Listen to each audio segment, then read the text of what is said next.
Greetings. Welcome to the fifth lecture of our ongoing course exploring universal history from the standpoint of open versus closed systems, battle of ideas, and specifically ideas that pertain to human beings, our nature, the structure of the universe that we were created into, and whether that universe is fundamentally organized by a principle of death and decay in such a way that it would be considered or assumed to be closed, or whether said universe is living, animated by a principle of reason, creativity, and is thus inclined to constant self-perfectibility, or otherwise termed, leaping over the limits to growth. In previous lectures, we have explored this from a variety of angles, geopolitical, economic, and from the standpoint of the battle over the United States and the study of history per se. In this class, I believe that though this was not originally part of my plan, the previous two lectures demand that this story continue in this way to show the context in which the dynamic of 1776 was able to emerge in the way that it did by going back into a deeper history in the battle over the sovereign nation state per se. So, what I will do is begin with a sweeping overview of some of the singularities, the exceptional moments or pregnant moments throughout human history, going back again over 2,000 years into the past, with a look towards the battle of various human beings and movements which have emerged at various times, perhaps clothed with different cultures, but always animated by the same concept that human beings are made in the image of a living, reasonable creator, and that all other systems that presume human beings to be simply are sum total of sense perceptions and fleshly impulses are incorrect. Those lower order systems, which have been oligarchical, imperial, exploitative, and premised around master slave relationships, must be overthrown, say those who represent this higher transcendental mode of thinking. And we're going to look today at some of those and some of the policies that shape the contours of history in a very specific way. So without further ado, I'm going to now share my slideshow. So I've chosen to title today's lecture, The Birth of the Modern Nation State, and featured on that image that I've selected is a representation and homage painted in 1648 representing the Peace of Westphalia, a very important singularity, a shifting moment in world history, which brought in the modern nation state as we know it. The figures there represent leading German, principally members of the Catholic and Protestant faiths who had spent over 30 years in constant war, a devastating, never-ending war, which finally came to an end through this specific treaty. Now, over recent years, we have heard the likes of the late Sir Henry Kissinger, Tony Blair, and many others describe the need to leave and exit the Westphalian system.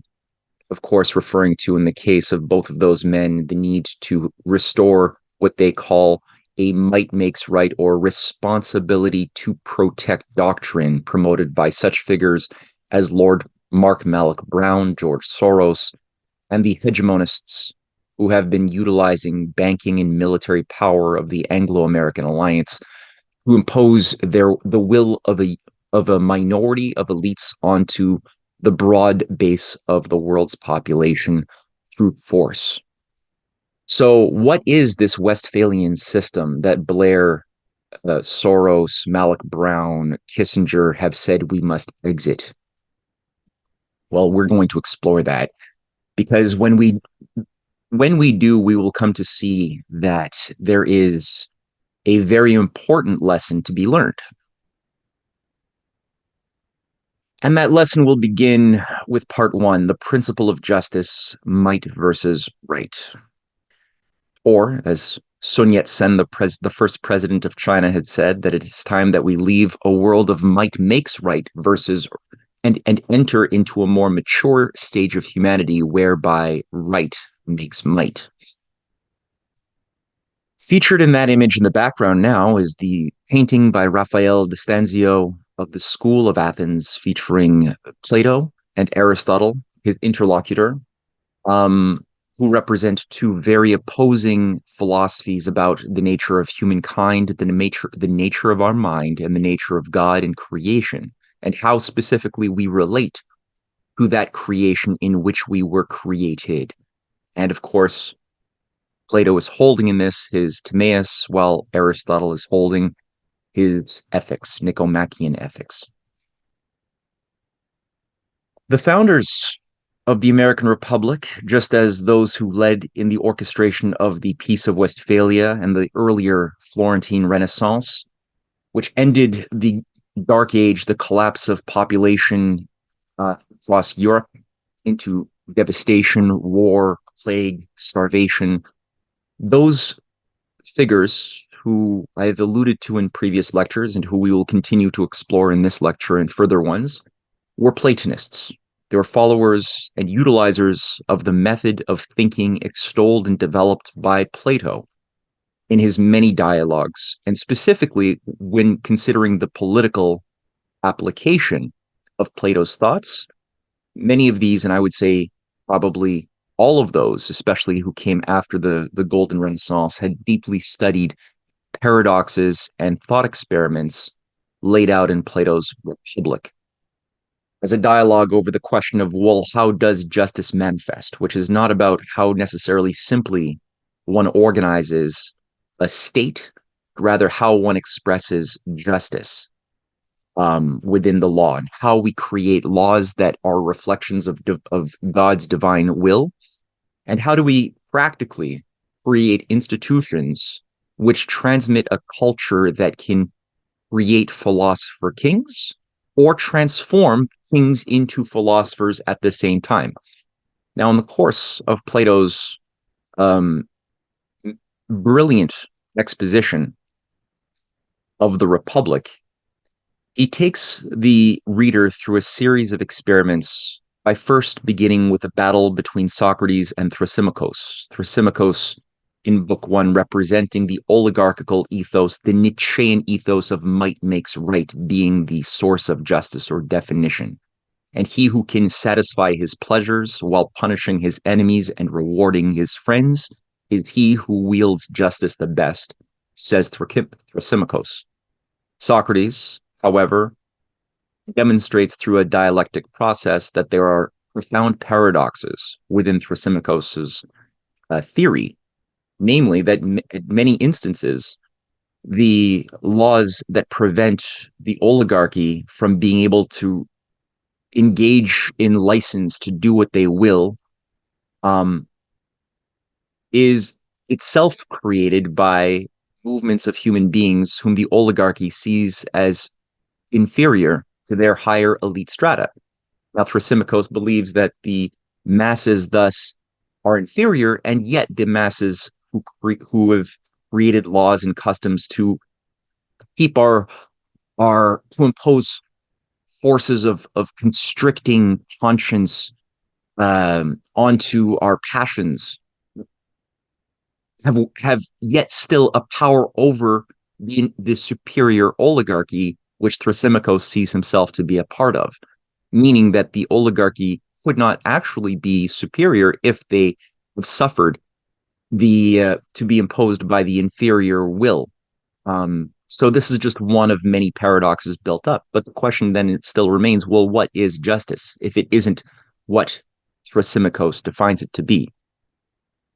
And Plato weaves various stories of how we grow a society, how that society is able to build an economy, grow, create abundance. And at times he makes a point in book two, book three, as that early society goes from hunter-gatherer to mercantile, building up trade crafts and what have you, building more abundance, they will grow in territory and may come to the boundary of another people, another territory, another city, at which point we may have to go to war or how do we avoid war? How do we create peaceful relations?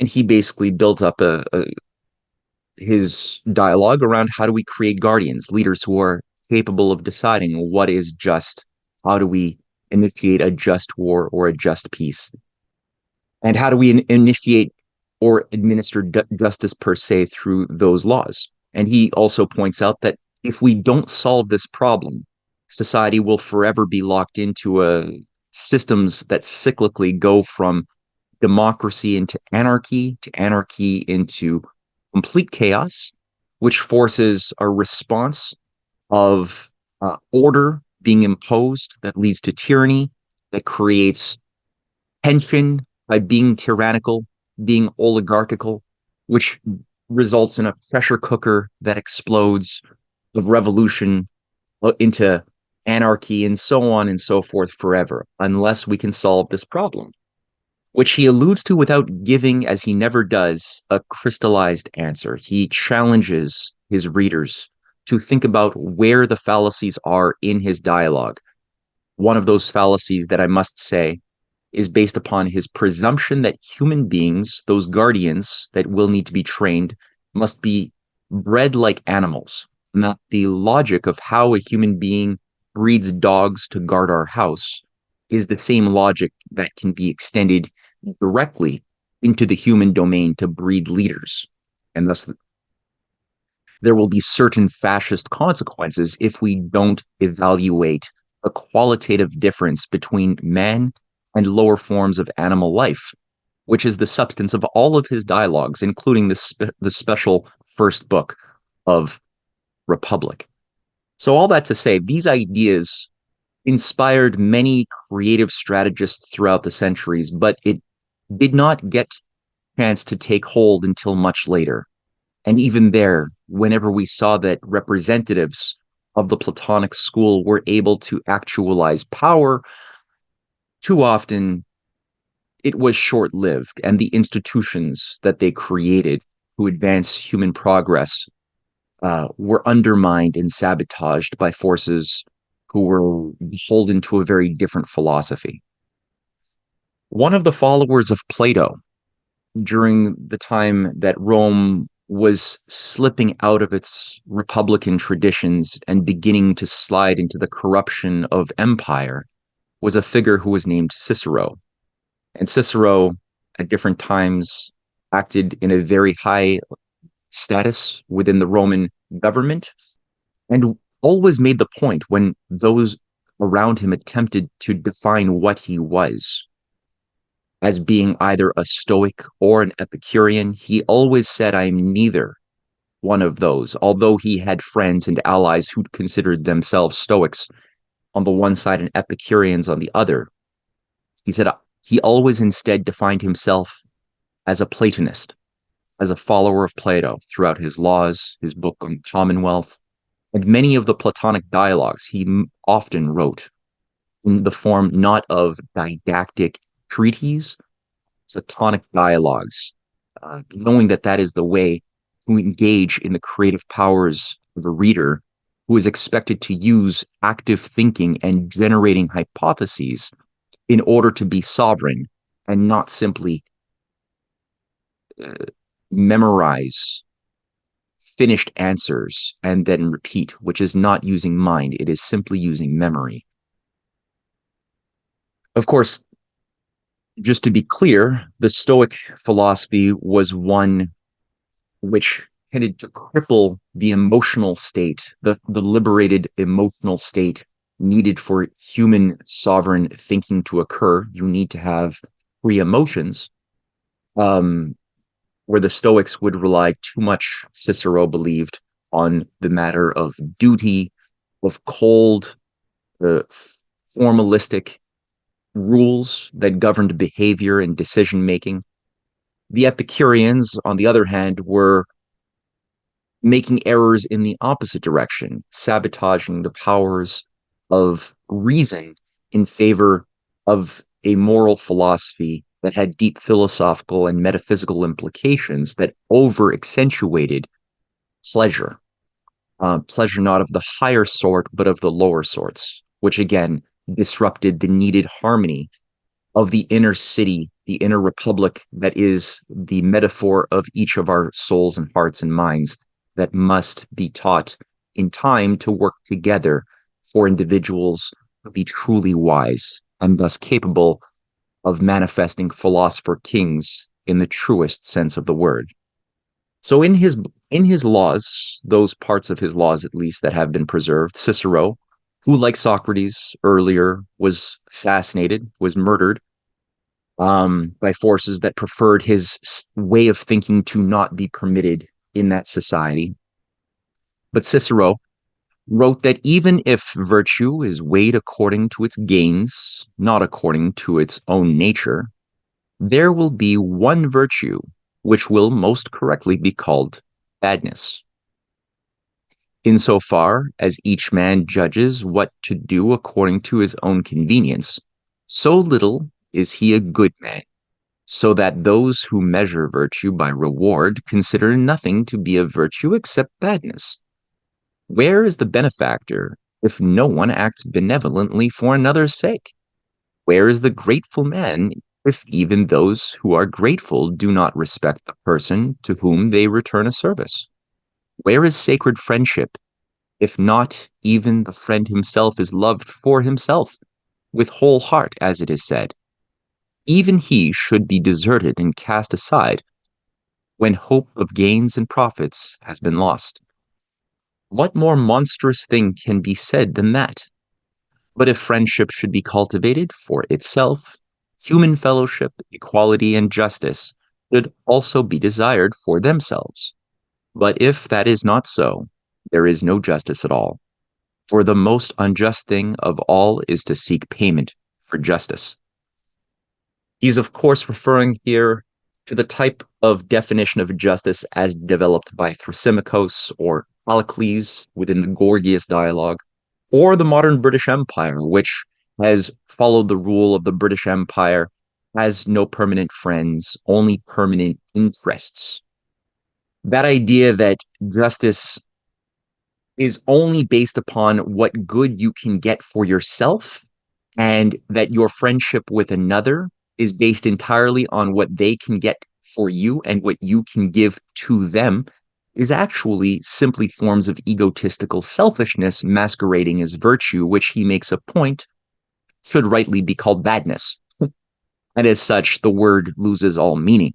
However, if we can learn to love ourselves and love God and love our fellow man accordingly, we will be able to recognize why friendship should be cultivated for itself and for a deeper reason, which is of much more enduring value, and in which state equality, justice, and other things may properly find fertile soil. So a very important idea. And again, his own treatment of Plato's Republic was taken up in the form of his Commonwealth, and he was attempting specifically to awaken a dying republic before he could see it would collapse unto its own selfishness and sin. This was before even Jesus Christ was born, and just a few decades before Rome embraced empire.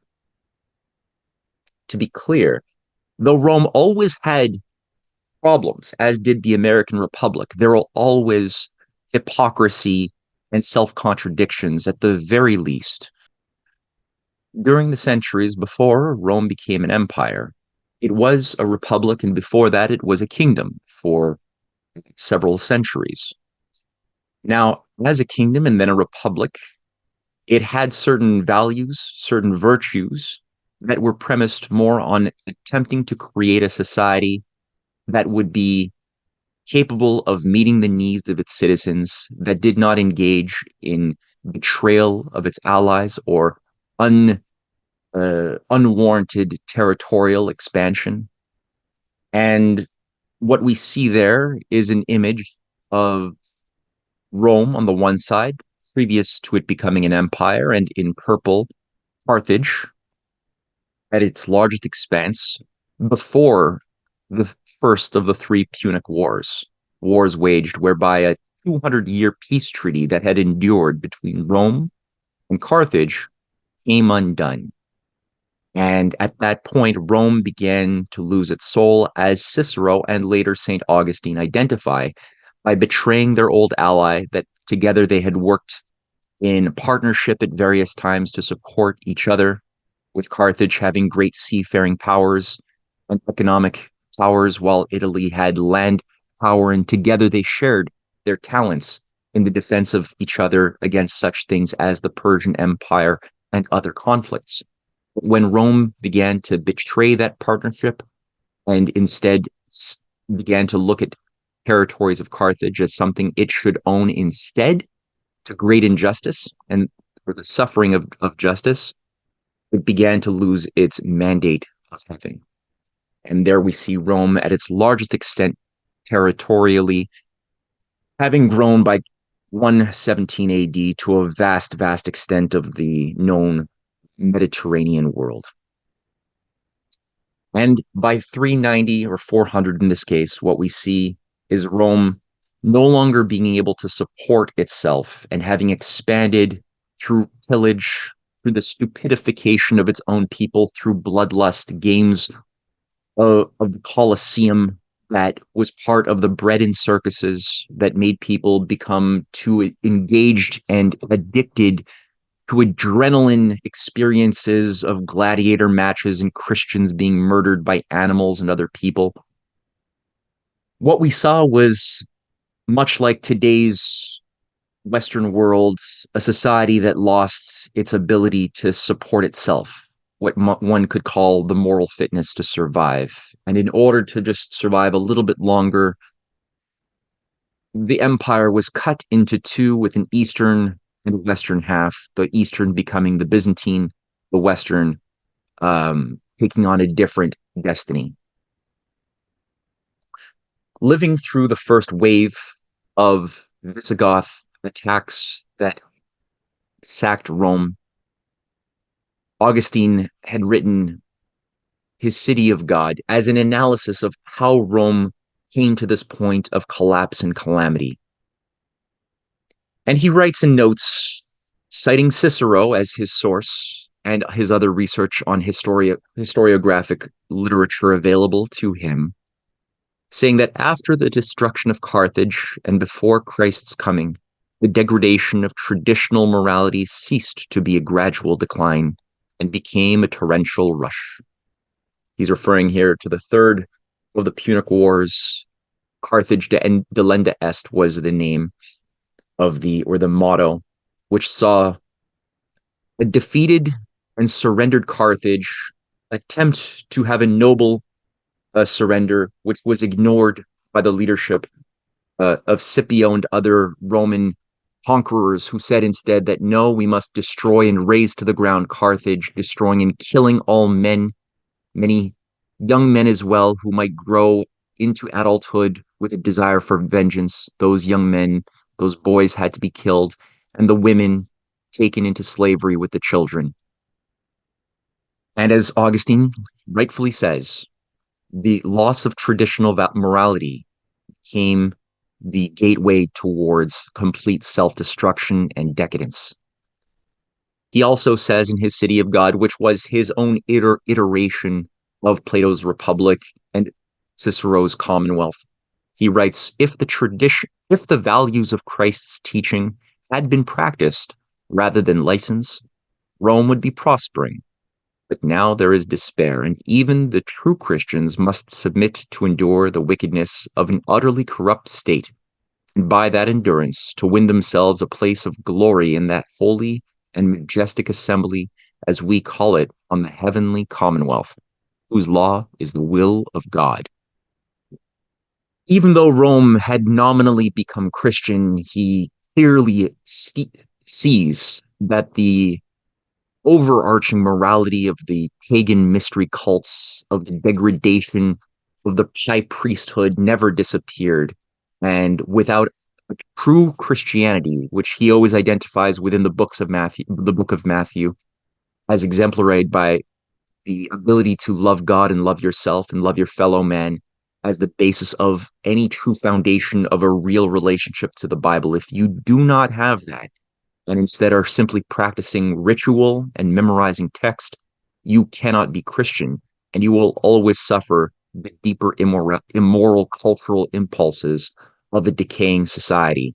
And the true Christian in that type of world must stand true to themselves and be confident with the immortality of their own soul and the goodness that they are as an instrument in this world and in the next. He also makes a point that the will of God as the basis of the heavenly commonwealth must be the foundation of any blueprint we use if we are going to survive. And if Rome were to actually practice true Christianity, he makes the point, and I believe him, that it would not necessarily have collapsed at all. It was not, and it so for those who blame, and many pagan citizens of Rome did blame Christianity for the sacking and pillage and collapse of Rome during this time, because they came up with the thesis that the gods were punishing Rome for abandoning polytheism and instead embracing monotheism. And many pagans began to lynch mob and attack Christians like St. Augustine. And he said, no, that's not the reason why this is happening. It's not because the pagan gods, Zeus, are mad at you and punishing you. It's because you brought this on yourself even before Christianity even came into this world. Further on in the City of God, he also writes on justice, following Cicero and Plato earlier. He says, it follows that justice is found where God, the one supreme God, rules an obedient city according to this grace, forbidding sacrifice to any being save himself alone, and where in consequence the soul rules the body in all men who belong to this city and obey God, that is the city of God. And the reason faithfully rules, and the reason faithfully rules the vices in a lawful system of subordination, so that just as the individual righteous man lives on the basis of faith, which is active in love, so the association or people of righteous men lives on the same basis of faith, active in love, the love with which a man loves God as God ought to be loved, and loves his neighbor as himself. But where this justice does not exist, there is certainly no association of men united by a common sense of right and by a common interest. Therefore, there is no commonwealth. So if we cannot bring about a culture, education, arts, things that actually enhance and cultivate our inner soul, we cannot create individuals who are mature, whose reason is guiding our vices, our tendency to have lusts, to pursue sensual pleasure.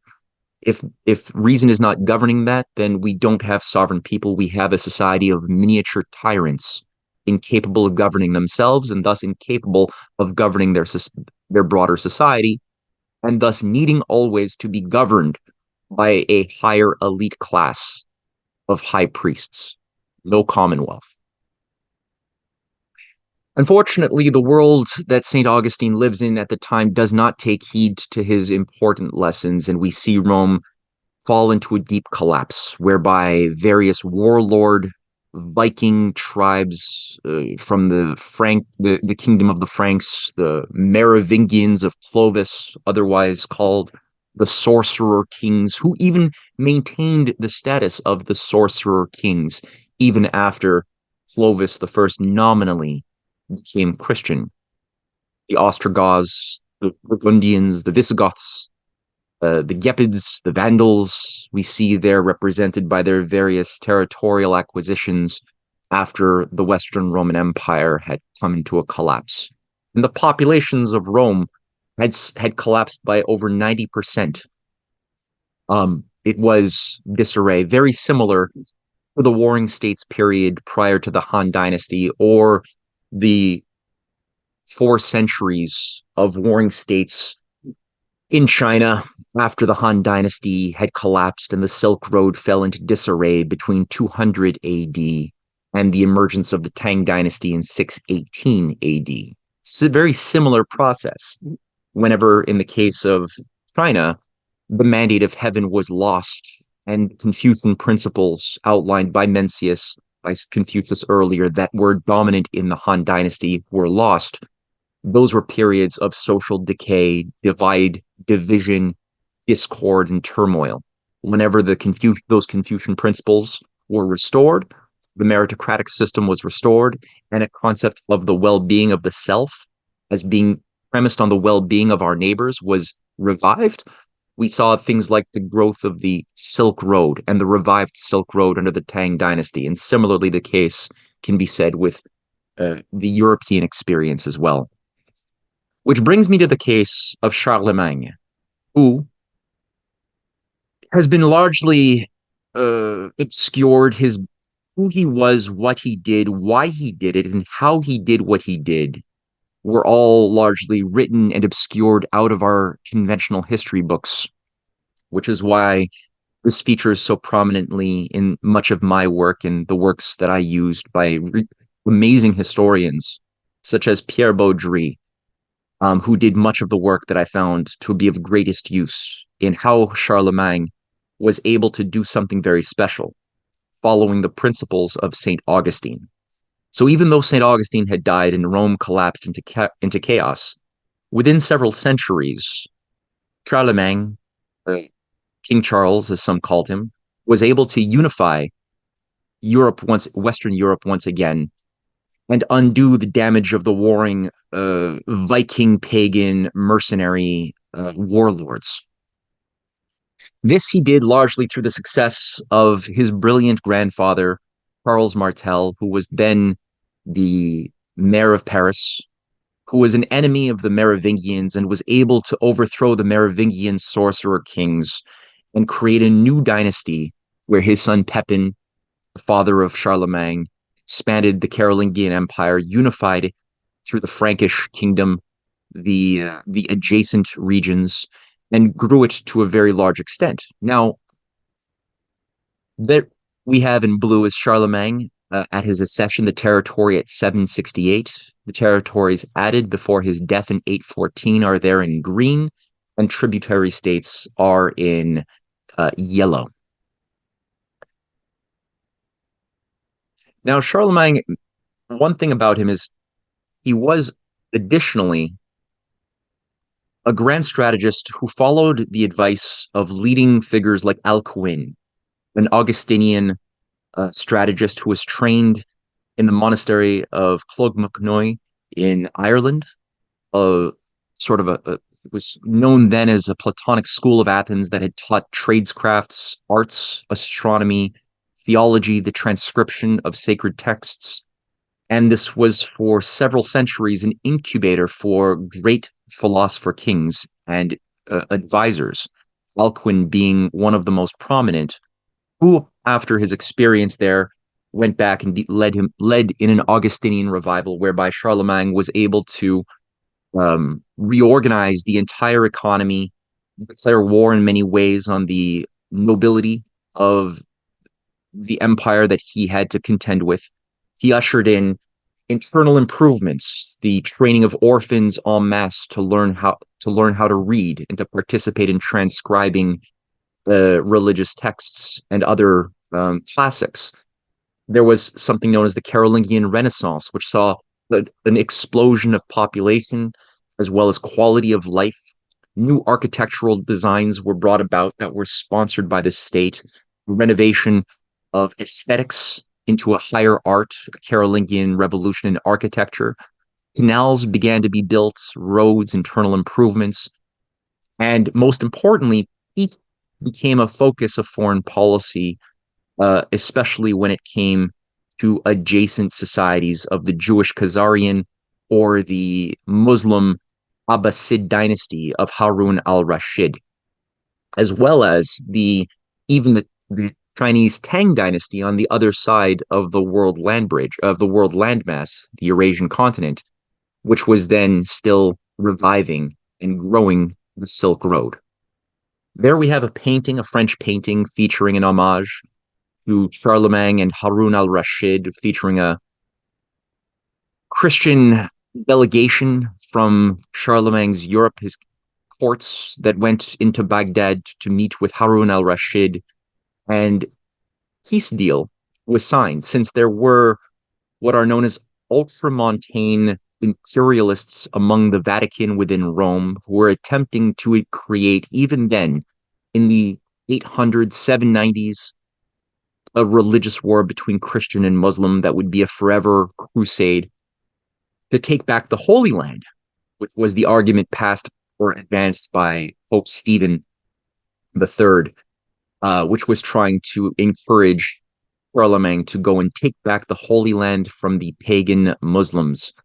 And Charlemagne, following the advice of Alcuin, had a different idea. And what he did was he essentially brought a peace delegation and Harun al-Rashid on the intermediation of Jewish diplomats who Harun al-Rashid and Charlemagne had used from Khazaria, orchestrated a brilliant maneuver whereby Harun essentially gave the deed to the Holy Land to Charlemagne to say it is yours. We will be your defenders and protect it, and you will own it. And together we don't have to go to war. He also gave Charlemagne gifts of silk and spices and gold and even an elephant, which Charlemagne had ridden for 20 years until it finally died. And this is a painting celebrating that alliance. There were also Christian, Muslim, Jewish alliances that were established and groomed in the form of the Baghdad Houses of Wisdom, where scholars of all different faiths came together to study the universe and share poetry and translations together. Charlemagne also had an arrangement with the Khazarian kingdom, as did the Muslims. Khazaria, which had only recently become Jewish under King Bulan in around 750, had a very interesting judicial and military system whereby the Supreme Court was run by judges, of which two were Muslim, two were Christian, two were Jewish, and one was pagan. They had no military force unto itself, and so the only military of Khazaria for over a century was Muslim. And the concept there was that the Muslim leadership of Harun al-Rashid's father arranged to provide an army of 5,000 men, protect and live in Khazaria, with the sole exception that they will defend Khazaria at all costs, except under any circumstance that the Jewish kingdom should go to war with the Muslim, in which case that army would turn on the Jewish Khazars, which is a wonderfully creative balance of interests that would be an interesting thought experiment to see how that would apply in our age today, where Muslim Jewish animosity has become so grave. There was another attempt as well to create a special alliance between the Orthodox Byzantine Empire and Charlemagne that peaked with the attempted marriage of Empress Irene the Greek, who was the daughter of a Khazarian and a Leo the Khazar and a Byzantine empress who was a great lover of Plato and the Platonic school.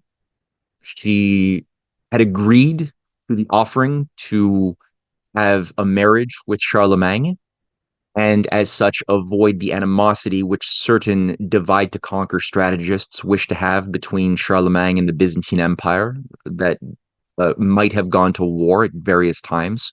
This would have been a very important aspect of the broader dynamic of win-win cooperation amongst diverse people and faiths. Unfortunately, Irene, before the marriage could be finalized, was ousted in a palace coup in 802 and died in exile. And this opportunity did not come back for a long time. And I believe this had a lot to do with the ultimate schism of the Western and Eastern churches in the 11th century. Additionally, people will criticize Charlemagne today because he became the founder of the Holy Roman Empire system. Now, the fact is, in my research, there were efforts to make him Holy Roman Emperor for a long time by the Vatican in order to make him an instrument of the Vatican instead of him being his own man. And he avoided that for over 15 years, rejected the offerings to be made Holy Roman Emperor. And it was only on the Christmas of 800 AD that he was tricked by being invited to a celebration in Rome. And upon his appearance in Rome, walked into a ceremony that imposed upon him the title at which he could not reject, although he still attempted to maintain his independence until the day he died in 814. That then creates the foundation, however, of a very dangerous program whereby the power of the spiritual domain and material domain would be ruled over by a high priest class for the benefit of for creating forever wars and keeping society as ignorant as possible much of the time. Although there, as we will see, there were many examples of genuine, platonic, authentic Christians who emerged into powerful positions even within Rome over the centuries and stood in opposition to the evil priesthood that masqueraded as Christian but was never truly Christian and was always still the carryover of the ancient Babylonian mystery cults. That is something we will see further. As I mentioned, the Silk Road, that is the image of it during the Han Dynasty, and that was what was revived in the case of the Tang Dynasty in 680, as it began to be revived, featuring an alliance of different cultures and the sharing of technology, knowledge, culture, as well as spice and material goods between East and West. And as we see, even then, there was an important branch of the Steppe Silk Road that moved through modern day Russia into the area of what became Khazaria, where much of Ukraine exists today, with Western Russia over the Black Sea. And that was one of the key north-south trade routes that extended into Turkey, well, today's Turkey, as well as into Charlemagne's Europe. So this was the type of dynamic of economic cooperation which those heirs of the Roman Empire and the leading patrician families and high priesthood wished to destroy in the form of forever wars of each against all. One of the other key tools to initiate that slide into forever wars was the breaking up of Charlemagne's kingdom in the form of his children or grandchildren. Charles the Bold, Lothar, Louis the German, who the three of them were very small-minded people, not at all philosopher kings as their grandfather and even father had been. They fell under the sway of various geopolitical manipulators from Rome, as well as from Venice, which helped them to come to the arrangement seen here on the screen, known as the Treaty of Verdun of 843 and the Oath of Strasbourg of 842. That Treaty of Verdun carved up the territories of Charlemagne into what is seen there of an East, Middle, and Western grouping of nations, which, under the Oath of Strasbourg, saw Charles and Louis sign a treaty, an oath that agreed that in any case of any future conflict over territorial disputes, the two of them would gather together in an alliance to always fight Lothar, who was in the middle, who had the territory in the middle. And from this, one can understand the origin of what became the borders of the various factionalized states of today's Europe. And one can better appreciate the revanchist dynamics that were planted between different people living in those territories, as we saw with the case of the wars between the French and the Germans over so many centuries, over who would own Silesia, the Ruhr region, and other zones that would periodically move from French to German ownership and always be catalyzer for conflicts. all the way leading up through the Second World War. So, who was behind this? I inferred the influence of Venice, which is featured there along with Genoa, two very powerful city states that for centuries after the Western Roman Empire collapsed took on dominance of the sea trade of the world. You also had city states like Amalfi, which controlled the Isle of Capri, which at various times were competitors, but in reality had a certain type of alliance with each other. And all of these city states of Italy became zones where the leading patrician families took their wealth, their fortune as Western Rome was collapsing, and rebuilt, reconstructed the Roman Empire in however way they could, again, utilizing the cover of Christian motifs to obscure the deeper pagan mystery cult religions that were practiced by the leaders of those societies. The religion was one of power and the projection of power over the weak. So, Venice, with the help of certain operations within the Vatican, were able to overthrow and destroy Charlemagne's Christian, Muslim, Jewish, um, Confucian alliance with both Charlemagne's grandkids, but also what became the waves of religious wars, the Crusades, the First Crusade, peaking in 1098, where the Kingdom of Jerusalem was first established, and that endured in various sizes over 250 years of many subsequent crusades, developed a deep animosity between Christians and Muslims. It also resulted or coincided in the rise of the Inquisition, the attack between the Christians also and the Jews, and the creation of new secret or esoteric orders such as the Knights Templar and the Knights Hospitaller that later became the Knights of Malta, as well as the Teutonic Knights and certain Spanish knighthoods as well. These, what we saw during this period, this age of forever wars, also involved crusades into the north of Teutonic Knights being sent to try to destroy the kingdom, Christian kingdom of the new Kiev Rus that had to be destroyed, and that was defended successfully, unlike the case of many Arab kingdoms that did fall to this manipulation.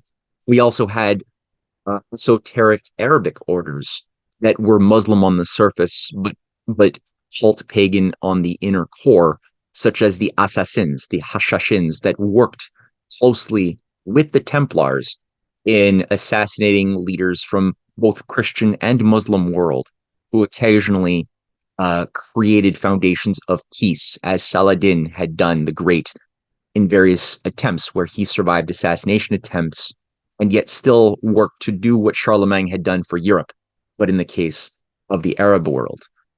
So these nations, Genoa and Venice, um, increasingly greater control over maritime shipping. Venice became even more powerful by the Fourth Crusade that ended in 1204, and which saw the sacking of Constantinople, yet another Christian kingdom that was destroyed by a Venetian funded and managed crusade under Innocent III, the Pope, that instead of going to the Holy Land, simply destroyed Constantinople, sacked it, stole the gold, killed the men, um, and paid off the debts by the Crusaders to Venice that had charged a lot of money to use the Venetian boats.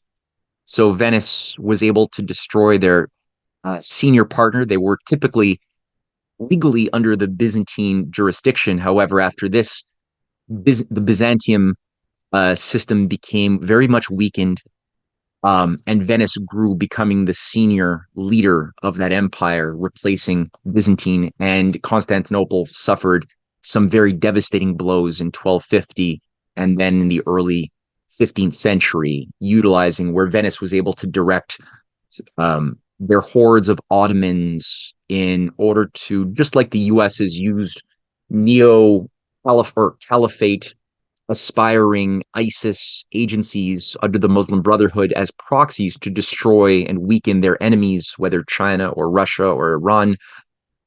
So too was at that time the Mongols, the Ottomans, used very often or manipulated to be used as proxies to destroy the enemies of Venice.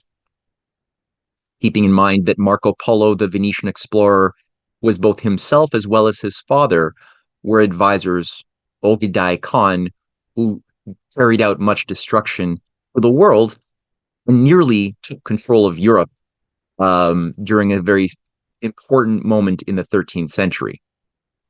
And here we have an image showcasing the symbolism of Venice. There on the left is a doge, and on the right is a lion with wings. The doge was the nominal head who was elected by a form of lottery under the control of a committee of three, which itself was influenced by a committee of 11, or influenced in turn the committee of 11, which under that had a senate of only where only the members of royal families were able to become members of the 2,000 person senate. And the doge was wearing what's known as a Phrygian cap, an homage to the Phrygian cults, I believe, of Attis and Cybele, as well as Mithra, that were part of the governing system of the Roman Empire and which went underground after the Roman Empire absorbed Christianity and banned the mystery cults. They did not disappear, but they simply took on new forms. Now, this system was one that also saw the control of bullion, not just shipping and trade routes, but also bullion was under the dominance of the Venetian system. And Venice was a master at intelligence, infrastructure, at creating espionage, embassies that would go into the various courts of the world, all the way to Genghis Khan and beyond, in order to profile leaders and courts and work to induce those targets to become their own enemy. One notable person who exposed this was William Shakespeare, and in his study of Othello, as well as The Merchant of Venice, situates his two plays in Venice and documents the techniques of the Venetian espionage and Venetian psychological operations to get good people who are mentally or emotionally weaker than they should be to become their own enemy and destroy themselves, as was done with the case of Othello, who believed in the Venetian advisor Iago, who induced him to kill his wife and destroy his friends and destroy himself. The case of The Merchant of Venice has its own similar lessons embedded in it, as does Christopher Marlowe's The Jew of Malta, which features, not coincidentally, the play within the Isle of Malta, which had just recently become the new headquarters of the Knights Hospitaller, another Gnostic mystery cult masquerading as an order which oversaw the Crusades and was transformed in its name in 1530. So many of these great playwrights are actually exposing and providing political insights and intelligence of operations that would be needed to be understood if the Republican Teutonic faction was to successfully carry out combat against this evil. Some of those notable representatives, which one could come to understand by reading their writings and looking at their political battles as individuals who are fighters in the real world, shapers of laws, include such people as Peter Abelard, the nemesis of Bernard de Clairvaux, the man who was a Cistercian grand strategist who placed two popes on the papacy of the throne of the Vatican, of St. Peter, and who understood the evil of what Bernard de Clairvaux had created through his charter for the Knights Templar, to weaponize Christianity instead of practice true Christianity. So Peter Abelard is a Platonic scholar, somebody working very hard to revive Plato and was punished by being castrated and put in prison for many, many years by Abelard, by Bernard de Clairvaux and the Aristotelian faction that Clairvaux represented at that time, who is right as a man who was born a little later, named Dante Alighieri, who again was a high political official in Florence, a man who, as a cultural warrior and poet, was able to create a unified Italian language as a precondition for an eventual unified Italian state that was to come later. But intellectually, he was also a self-identified Platonist. To the degree he understood Plato, he was utilizing Plato's cosmology. He was in opposition to the Neoplatonists, the mystical Hermeticists and Kabbalists who were working against him. And within his Inferno, his Purgatorio, and his Paradiso, was able to outline the Platonic transformation of a soul that moves from ignorance and personal hell into a state of paradise, whereby a mind that is able to leap over the fires into paradise courageously has self-examined their own folly, their own weaknesses, and has learned how to love justice, has learned how to love the discoveries of the universe, which is why the character of Virgil within his story is engaged in, or not the character of Virgil, the main character of his story is so engaged in hypothesizing what makes the moon bright, what are scientific discoveries and hypotheses which occur under the guidance of Beatrice in Paradise, something which Western cynical nihilists tend to overlook as they focus only on the Inferno, which speaks more to the, I believe, despair within our current age. On the right is a follower of Dante and of Plato and of Augustine by the name of Nicholas of Cusa. Cusa was somebody who was a leading figure who co-organized the Council of Florence that attempted to put an end to the wars between various factions of Christianity and found a healthy, whole, integral Christianity premised around principles of loving your neighbor and loving God.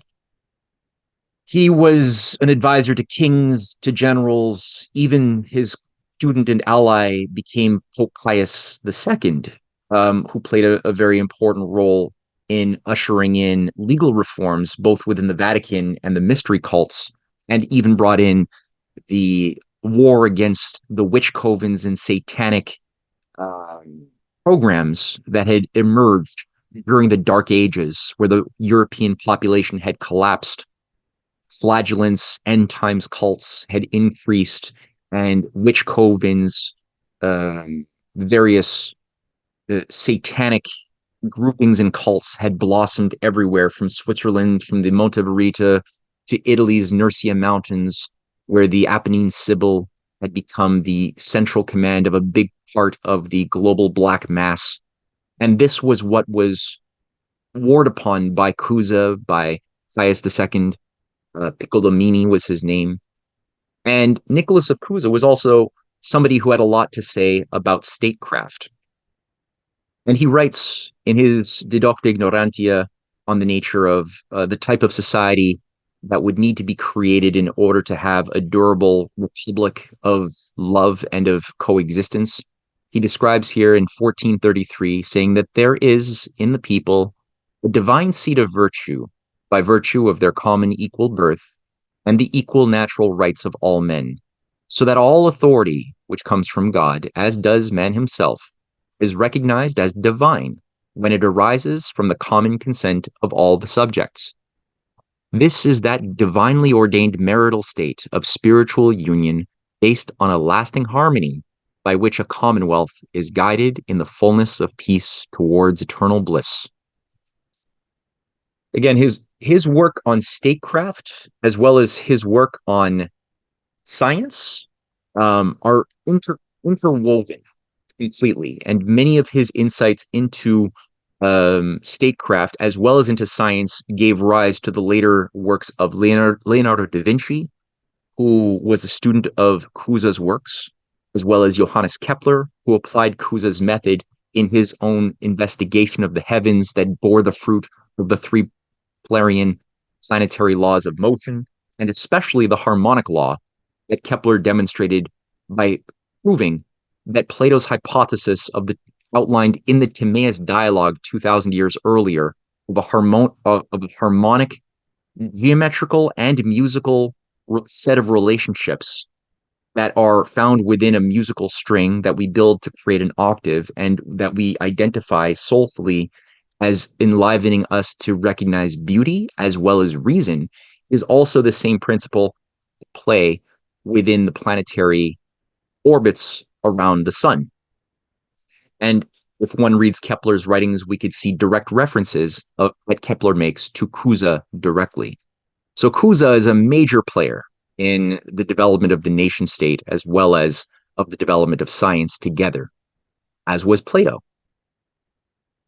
A man who took on this philosophy in the most practical manner in modern history was King Louis XI, who is known and recognized as the official founder of the modern nation state. King Louis XI had written in a letter noting that when justice reigns in a kingdom, the common good is well guarded, and so is the particular.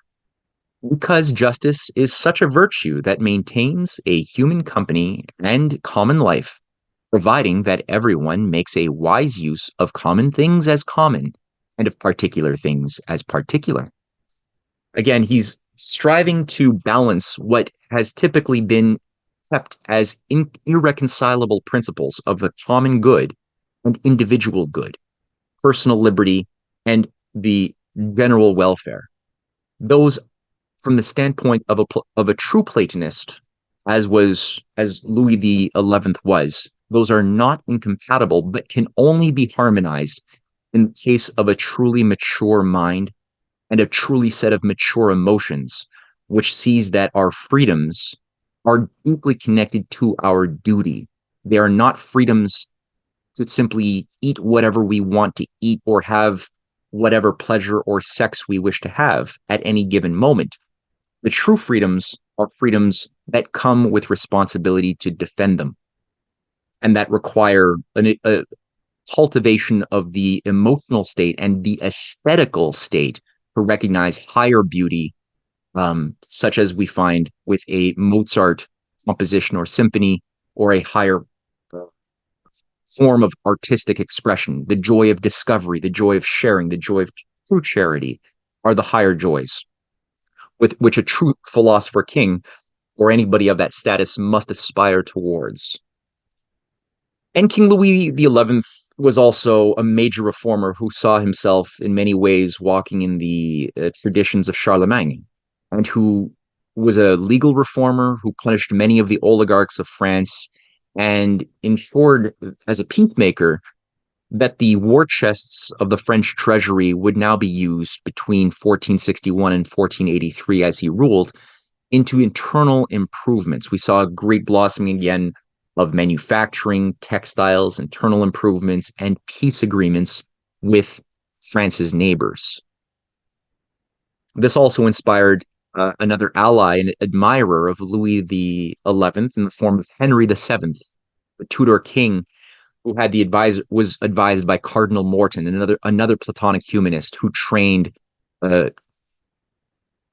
Thomas More, a man who wrote his Utopia with the idea of reviving Plato's Republic and that insight in the form of what England was facing in the early 15th, 14th, 16th century. Sorry.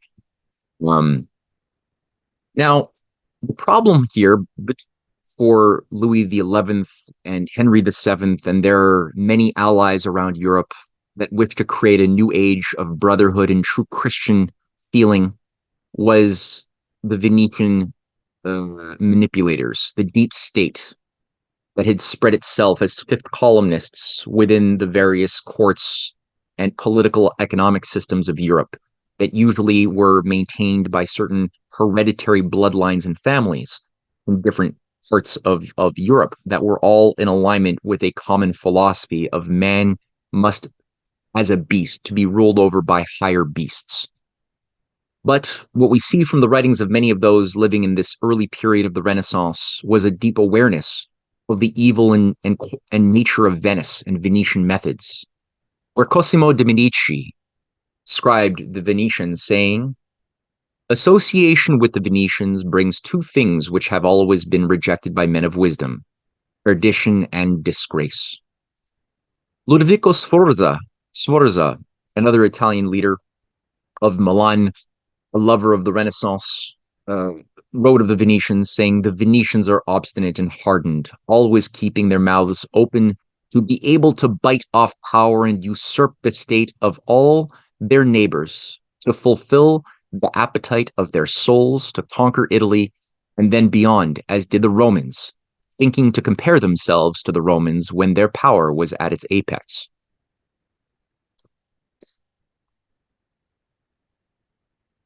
King Louis XII, the son of Louis XI, wrote of the Venetians, saying, "The Venetians were traitors in human blood, traitors to the Christian faith, who have tacitly divided up the world with the Turks, and who are already planning to throw bridgeheads across the Danube, the Rhine, the Seine, the Tagus, and the Ebro, attempting to reduce Europe, to a province, and to keep it subjugated to their armies."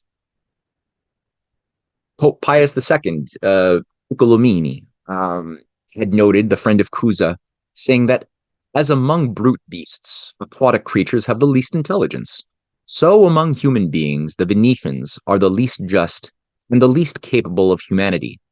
They are hypocrites. They wish to appear as Christians before the world, but in reality, they never think of God, and except for the state, which they regard as a deity, they hold nothing sacred, nothing holy. All law and right may be violated for the sake of power. So again, all of this is happening at a time when you have what is known, these people speaking largely are participating in the creation of a new alliance of warring different states, which became known as the League of Cambrai of 1509. And that league, which involved the participation of uh, Florence, of France, of Milan, of Holy Roman Empire of Maximilian, um, even the Vatican of Julius II, a very corrupt pope, but one who was forced to participate for a period in the League of Cambrai. All of these people who had been induced to fight each other had come together through the good advisors and insightful leaders represented by those voices whom I just read, in order to talk with each other for once and realize that they were all being lied to by the Iagos of Venice, within their courts and within their fifth columnists, who they realized had to be destroyed. And with the League of Cambrai came a military alliance of all of these nations to attack and destroy Venice, which they did in the first assault in 1509, where Venice lost their entire naval fleet, or the majority of their naval fleet, and were begging for some form of surrender, but with full control over their economic controls over the world.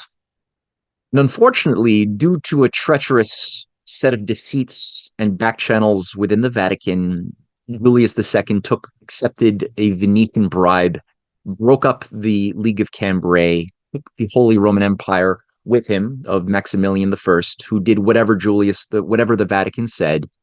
And very soon, by 1510, all of those nations working together found themselves allied with Venice in opposition to France and Florence, which now were being attacked by this Venetian-led League of Cambrai, just showing what an incredible, sophisticated methodology has been utilized by this imperial system that still exerts its influence in the world to this very day. And the world slipped ever more deeply back into forever wars. I would say this leads up very nicely to the Peace of Westphalia and the growth of really the codification of the modern nation state, always keeping in mind Plato's concepts of justice and natural law as the foundation stone for any practically survivable society. The world in which those leading and orchestrating the Peace of Westphalia were living in was ripped apart by religious wars. Before the 30 Years' War that reigned in Germany, that was concentrated in Germany between Protestants and Catholics between 1618 and 1646, there was an earlier set of a 30 Years' War in France, known as the French Religious Wars, where we saw that the French Huguenots were typically Protestant, and you had the Bourbons as one of the leading Catholic factions who were waging forever wars over territorial gains within France, which became highly divided against itself. There we see lands of the Catholic League in green. We see the Huguenot lands in purple, and disputed lands that were the source of so many wars in yellow. There were 8 wars between the Catholics and the Huguenots from 1563 to 1598. And one characteristic is that in many ways it wasn't really religious wars, because we saw many cases where um, you had Bourbon Catholic Bourbons who used Protestants in Germany as proxies in wars against Spanish Catholic rivals in the Low Countries of today's Netherlands or in Poland. So we saw the case of religion being used for political power projection and not actually at the heart of what made these terrible wasting wars happen. In France, this came to be known as the Little Dark Age. Um, you had earlier, what made this possible was the appearance after the League of Cambrai was destroyed, which conveniently happened at a time that King Henry VII had died a very strange death, probably poisoning in 1508 at the beginning of the League. His first son and heir to the throne, King Arthur, also died a very strange death around that same time, resulting in a immature, degenerate Henry VIII who had been corrupted by certain courtiers that fed his impulses for sex, his weaknesses, and induced him to ally with Venice against those French and Florentine countries later on.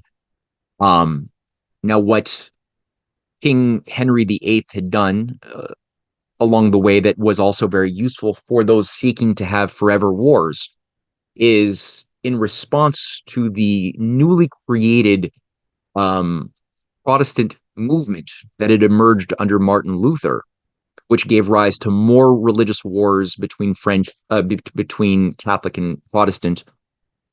He also created a new church with himself as the head, against the wishes and the advice of Thomas More, whom he killed judiciously, had his head cut off because More saw the trap as he was Chancellor of England and refused to accept the idea of this not just divorce, but really this creation of a new Anglican church, which was done on the advice of certain Venetian agents, such as the grandfather of Oliver Cromwell, in the form of Thomas Cromwell, who was an employee of certain Venetian bankers that is outlined by Webster Tarpley.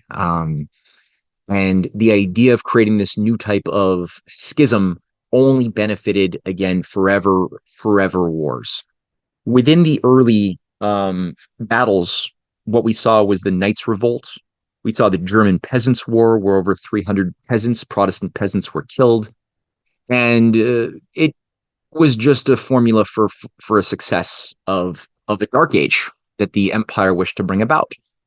Now, I say this ended in 1598, the French religious wars, and this largely ended because of the Edict of Nantes that was overseen by Henry IV, a great reformer king who was walking in the footsteps of Louis XI, and who stated his view that Europe should become a Christian republic, entirely peaceful within itself. The true idea of Augustinian Platonic Christianity in practice as well as in theory that Charlemagne had aspired towards. That Edict of Nantes was an edict of toleration that was extremely, extremely important at removing Lutheranism and Calvinism from the list of heresies and began to create a healing process. He also banned usury, he banned speculation, the high rents he banned, and he started promoting vast internal improvements. And his Alcuin advisor was the figure of Sully, the Duke of Sully, whose name was Maximilien Bethune. And within only 10 years, at his murder in 1610, after only 10 years of these reforms, France's revenues had doubled. So demonstrating the quality of what a true um, cameralist reformer can accomplish when you achieve peace and you direct credit towards internal improvements in the greater good with a focus on peace instead of on war and exploitation. So, like I said, unfortunately, Henry of Navarre was assassinated in 1610, and France again slid into stupidity. But unlike Germany, it had won the ability to be a whole integral nation, which Germany had not had, especially after uh,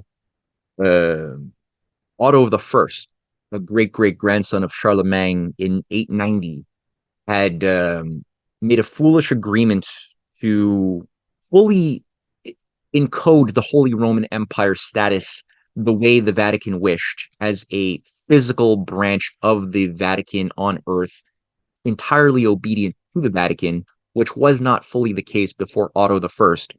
At the same time, what he did is he established prince electors, which means that instead of having a hereditary passing on of authority, which is what most kingdoms had done, he said, we'll make this elected, the status of Holy Roman Emperor. And that those who will be doing the electing will be the duke electors. And those electors became territorial warlords, of which there were over 300, each with their own jurisdictions. And you just see a small image of some of the dominant jurisdictions of what's today's Germany, Austria, some of Poland, in the case of the Holy Roman Empire of the 30 Years' War. Here's another image of the same thing. And Europe after the 30 Years' War saw finally the beginning motions towards a viable, unified Germany with fewer jurisdictions, and that's an extremely important idea. So what put an end to it was partially the organization of Cardinal Mazarin. And what Cardinal Mazarin, a follower of the Duke of Sully and Henry of Navarre, was orchestrating under the case of Louis the 13th and the 14th, he had come to terms with the fact that something needed to change, and we needed to think of a new paradigm of justice and what is our self-interest. It cannot simply be the old paradigm of Hobbesian might makes right, which is resulting in forever egotistical wars of conquest and revenge. So finally,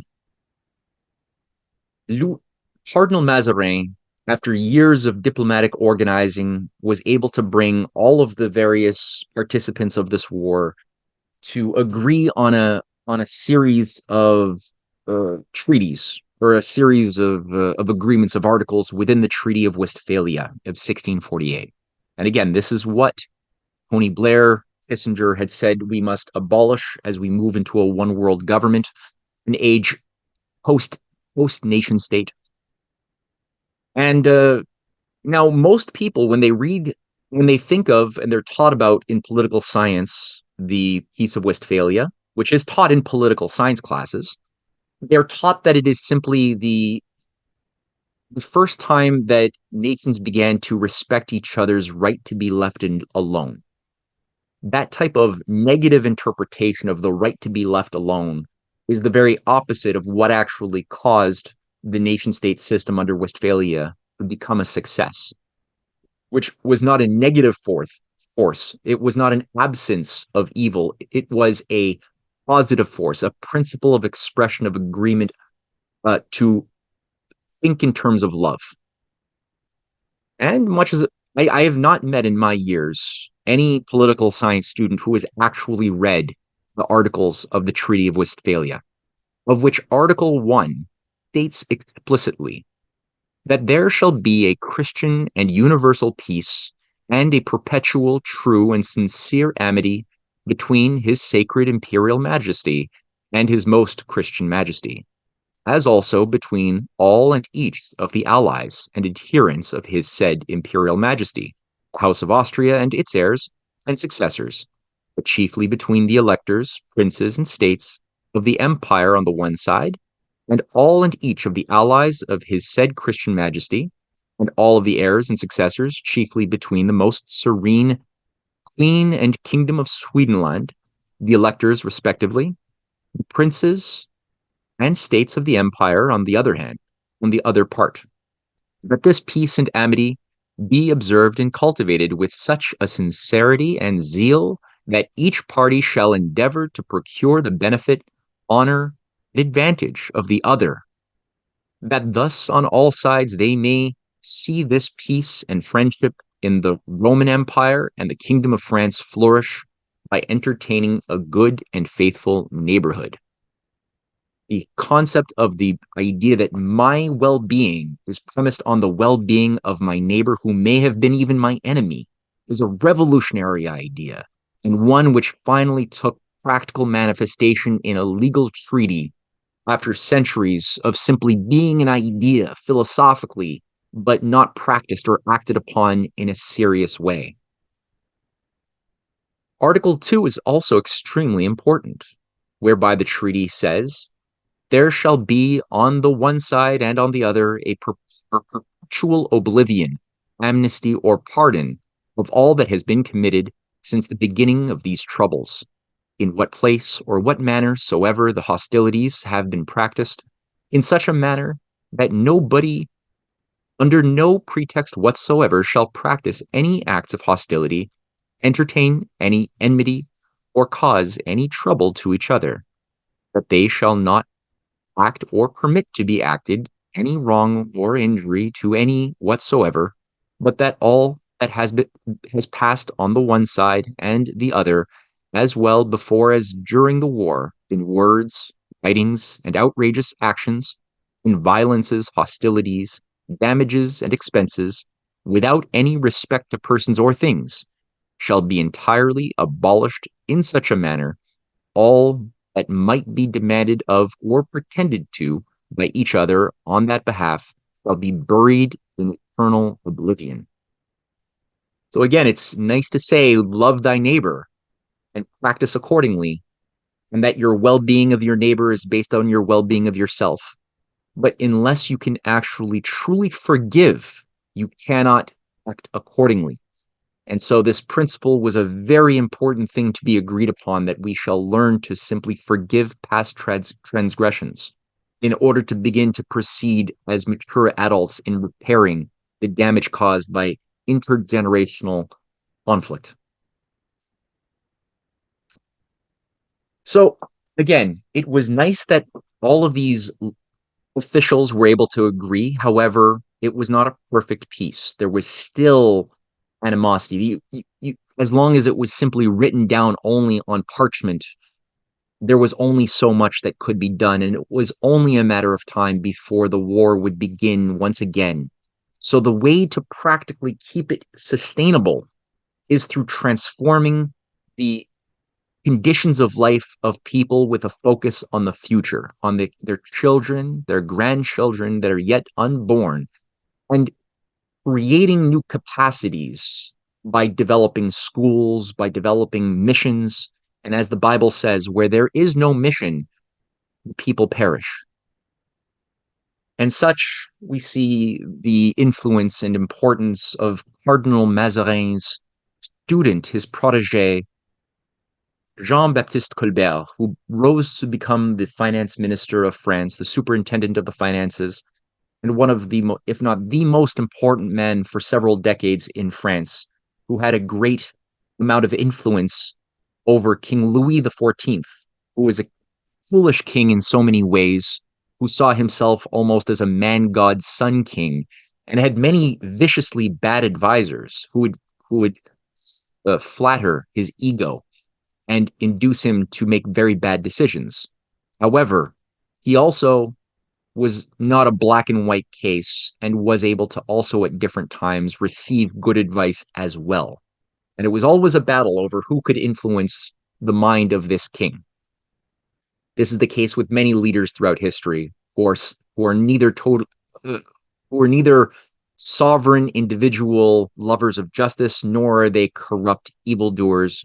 They often tend to fall in some mixture in between. And such was the case of Louis, who was very much persuaded by the arguments of Cardinal Mazarin when he was a young man and Jean-Baptiste Colbert that France needed to do as much as it could to maintain a peaceful relation with its own people and to assist Germany to have economic development. And so we also see, since France was the only integrated functional country of the time that had learned to overcome its own 30 Years' War, German princes trusted the leadership of France a lot. And that's why France found itself in that important diplomatic position of organizing the Peace of Westphalia, but also the economic reforms that were needed to maintain the peace. So let's go into this a little bit here.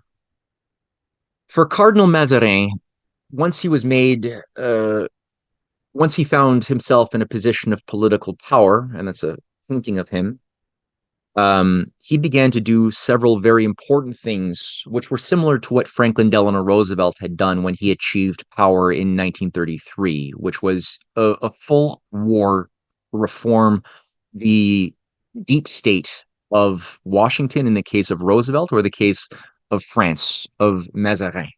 And here I say Cardinal Mazarin drains the swamp from 1661 to 1666, where he created the Chamber of Justice that had not existed. He ended the buying of public offices that were known as venal offices. He jailed Nicolas Fouquet, the superintendent of France under Louis the 15th. I should have said 14th. And in so doing, he proved that this superintendent had paid himself upwards of 6 million. Sorry, not 6 million. He paid himself, um, yeah, upwards of 6 million pounds that were unaccounted for, that were supposed to have gone into internal improvements. Nicolas Fouquet was one of the most. He was like a J.P. Morgan figure of the day, who lived out his days in jail. He audited all of the financial officers and title holders, demonstrating that thousands of titles of nobility were fraudulent. And he forced every person within government, within the nobility, to demonstrate how they acquired their wealth, how they acquired their titles. And many titles were purchased for money. And once you lost your title by having it being proven that it was illegitimately gained, these oligarchs were forced to get normal jobs and begin to pay taxes. They lost their privileges as nobles.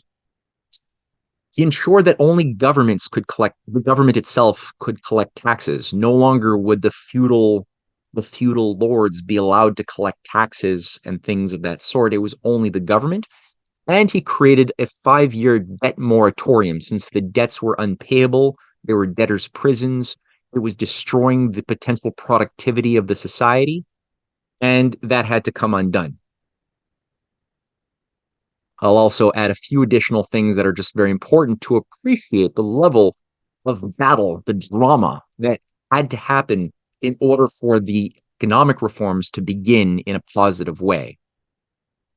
Jean-Baptiste Colbert ended the 1358 Edict of Charles V, which said, where he said that the laws of commerce are made to profit and favor each craft rather than the common good. So that that idea that the laws of commerce are made to profit and favor each craft would have to end.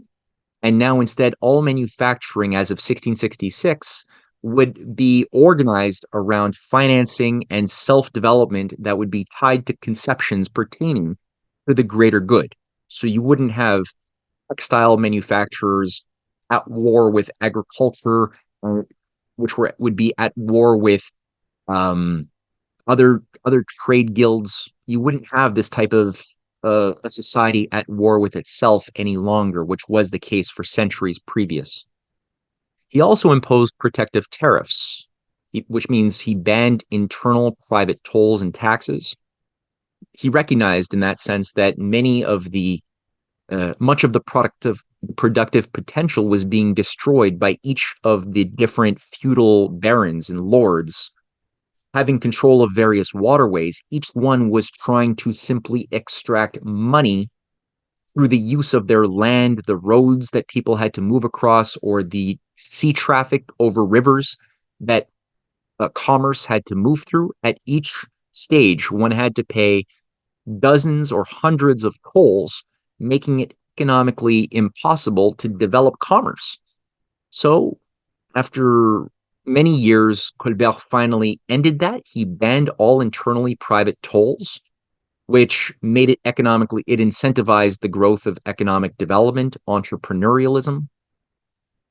As a state, he directed credit in the form of dirigisme, national credit direction for the common good, which began with £5 million from the state treasuries directed towards the development of manufacturing, the building up of machines that could do the work of slaves or feudal serfs, the building up of even schools, where it was done massively.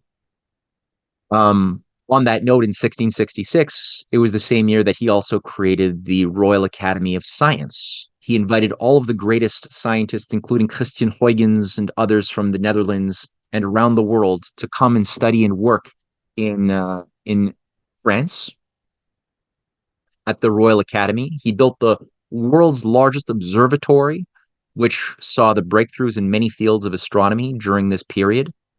And he connected science, pure science, with practical industry. So there was an effort to accelerate the pure research and development within the pure science domain with practical applications. And all of this was driven by internal improvements, of which we will say a few more things very soon. He overhauled the bureaucracy, saying that it is necessary to reduce the professions of your subjects as much as possible to those which can be useful to these grand designs. These are agriculture, merchandise, which is the production and distribution of goods, soldiers and sailors. Your Majesty should be working at the same time to diminish gradually and insensibly the number of monks and nuns, the two professions which consume 100,000 of your subjects uselessly are financiers and lawyers. So the monks and nuns were encouraged to begin to become productive, to not simply pray and give prayers to others, but to do that as well as to work to cultivate the soil, to be productive members of the economy. And he very much, I enjoy how he targets the lawyers and financiers who are relatively useless overall, which has to find their numbers reduced. He also created a merchant fleet, which grew warships from 20, the beginning of his rule, to 250.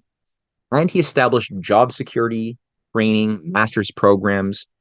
He provided also minimum hours and labor protection and health insurance to employees, the 12,000 employees who would work on the canals that he would oversee and fund.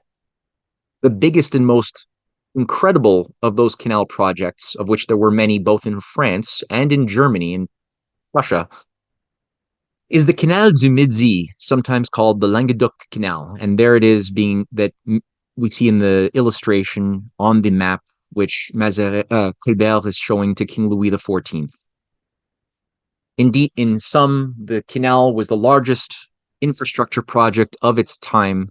It was 250 kilometers long, cutting, when completed, 3,000 kilometers of journey, of a detour that would normally need to be taken around Spain, which, keep in mind, had additional use since Spain and the Straits of Gibraltar were under the control of Catholic Habsburg Spain. So that efficiency was incredible. There were 130 beautiful, and he specified they must be beautiful, arched bridges along the way. This created also a vastly increased wheat production. New water management systems were created. There were 75 locks built to raise the water 190 meters above sea level. We saw with this the Saint-Thériol Reservoir on the Mont Noir, which was the largest man-made lake ever, the largest man-made reservoir ever. And I mentioned already the workers' rights. This was important since empires have historically managed the world through maritime controls of shipping, whether it's Venice or the British Empire. This is a modern map, but simply by getting everyone to be underdeveloped internally as far as land-based societies, such that everyone would have low economic development, no full spectrum economies, and an addiction to exports and imports over sea trade instead of road and rail, or even internally in this case, before there was rail in the 17th century, there was canal building. This ability of France to break free of their dependency on maritime shipping routes was extremely important by developing internally. These projects, including this one here, the Canal du Midi, had actually been begun by Charlemagne earlier, and even Leonardo da Vinci had attempted to build this, although he was not able to do it in his lifetime. But this was a long time, nearly a millennium, in waiting for this to be completed. And when it was, it connected the Atlantic to the Mediterranean, as I said. And one of the challenging aspects of this was that what we see there are the Canal du Garonne and the Canal du Midi. Now, water flows from the Garonne into the Atlantic, and the Canal du Midi sees water flowing from the Canal du Midi into the Mediterranean. So how was this done? The engineering that was required, the genius was required that needed to solve impossible problems was incredible. But this involved the need to collect 6 million, or to raise, like I said, 6 million cubic meters of water, 190 meters above sea level.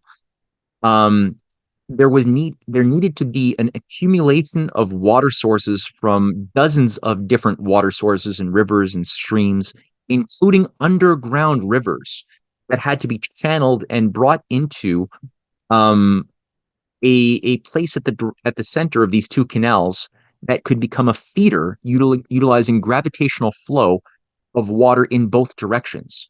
Nothing like this had ever been accomplished before. It was incredible. One thing that's also very important is that this was built through both a cooperative relationship between a private entrepreneur and private companies with a top-down directive by the state. It was not the private company that controlled it. It was simply that it required entrepreneurial initiative, and subsidies were provided to those who had the capacity and the power to accomplish the task. Very different from the PPP, public-private partnership model promoted in our present day. That's a lot of P's. Now, as I mentioned, not only was this done in France, but also Mazarin and Colbert worked very hard to bring these grand designs of economic development to unify Germany and to create hope, durable hope, by transforming the material world and the intellectual world of the Germans with a look towards now the deep future. And among the largest of those projects that are very similar in spirit to what we saw with the New Deal in the United States in the 1930s and 40s were major projects around which thousands of smaller projects were organized. But these larger projects included things like the Vistule River, which moved through Silesia, Mazovia, and East Prussia, discharging into the Black Sea. We had the Oder River projects, discharging into the Baltic Sea. The Elbe River, which is Bohemia to North Sea via Dresden, Magdeburg, and Leipzig. The Weser River through Middle Germany. The Rhine River, which also now moved through which was a development program of new industries, new towns being built up throughout Switzerland, Germany, Netherlands, and France.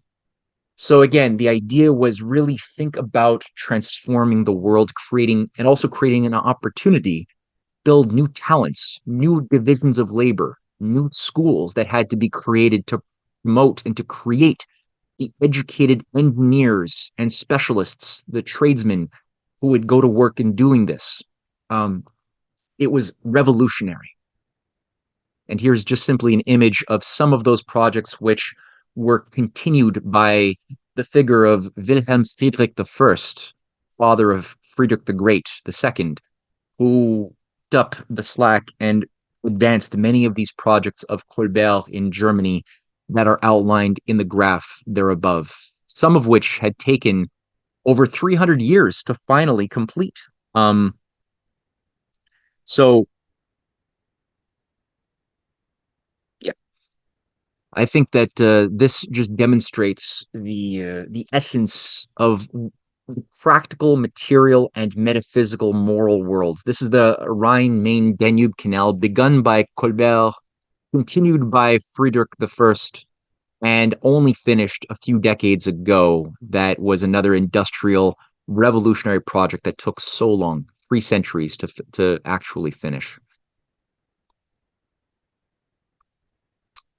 And I would say one thing also that's very important on the economic level is that for the Peace of Westphalia to happen practically as part of Mazarin's organizing required, um, as I said, a type of free trade, but not one that was premised on exploitation or a worshiping of the cheapest cost for the advantage only of an elite, which is what we saw with the British Empire and the British East India Company's expansion over the world, was through utilizing free trade to induce their target victims to not have regulation, to not have protectionism, and thus to be dominated by an economically more advanced nation as England had become, and that used that to keep everyone else down under the cover of free trade. This is a different idea of free trade, but one that is authentic. And it is expressed in the words of Mazarin, who authored the Treaty at Munster of 1642, saying that from this day forward, along the two banks of the Rhine River and from the adjacent provinces, commerce and transport of goods shall be free of transit for all the inhabitants, and it will no longer be permitted to impose on the Rhine any new toll, open birthright, customs, or taxation of any denomination of any sort whatsoever. So, if the intention was to build up true commerce and industry and positive trusting relations with rivals, you needed to have this type of de-weaponization of commerce. So in this sense, free trade environment would be important. Now, this tradition, this outlook was studied by many of the leading founding fathers of the United States, including this particular genius who plays a big role in my book, The Clash of the Two Americas, and whose work was brought to my attention first by the efforts of Lyndon LaRouche and his associated team of historians at Executive Intelligence Review that began to discover, they first discovered and then began publicizing and researching the works of Hamilton, the tradition he was representing, and who were his followers, that shaped all of the positive dynamics of the American court experience, especially under those circumstances where American presidents tended to be murdered. It was always when they were applying a certain type of idea of moral banking and foreign policy that was exemplified by Colbert and Alexander Hamilton. So in his Continentalist, an essay written in 1782, Alexander Hamilton, who becomes the first Treasury Secretary of the United States, wrote of his study of Colbert, saying, "From a different spirit in government, with superior advantages, France was much later in commercial improvements. nor would her trade have been at this time in so prosperous a condition had it not been for the abilities and indefatigable endeavors of the great Colbert. He laid the foundations of the French commerce and taught the way to his successors to enlarge and improve it.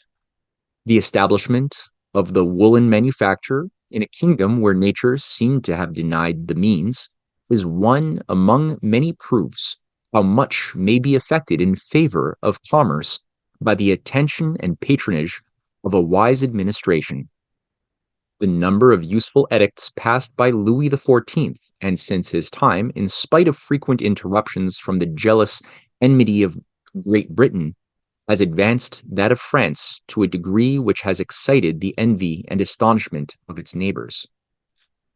And Alexander Hamilton, in the course of his work, even though his life was cut short by an assassin's bullet, did generate and apply the Colbertist method in his reports on the subjects of manufacturers, his report on a national bank, his report on the constitutionality of a national bank, his report on a mint, his report on national credit, and all of his efforts that were done to help the young colony that had been so economically broken after the expensive American Revolutionary War.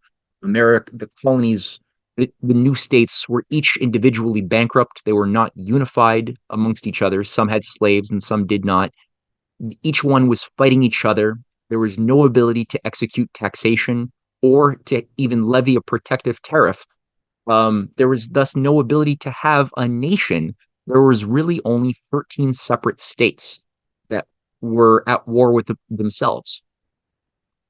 And so where the debt was impayable, there was hardly any manufacturing.